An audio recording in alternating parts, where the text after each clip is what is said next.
Anyway, I want to tell you something. What the fuck? Yeah, go on. Is Valentine's? What? Valentine's? It's a day for lovers. It's a day for lovers where you spend... Because I was in a shop in Tesco's, and they had these reduced fucking items. Roses, chocolate hearts, you know, that kind of thing. So what's it about? Yeah. Well, you take your lover out for a meal. Sounds expensive. And you pay a man. Hey, Oscar. I'll take it to McDonald's. Fucking Happy Meal. Toy. Flowers from the grave. Mrs. Smith, who died yesterday. With a fucking willy billy him.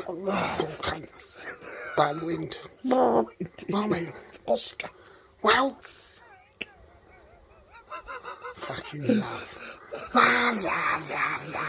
It's all about love, Oscar. Love. Oscar. All right. It's Valentine's. It's all... No, it isn't.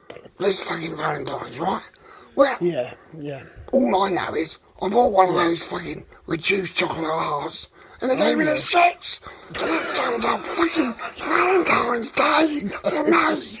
It gave me the shits.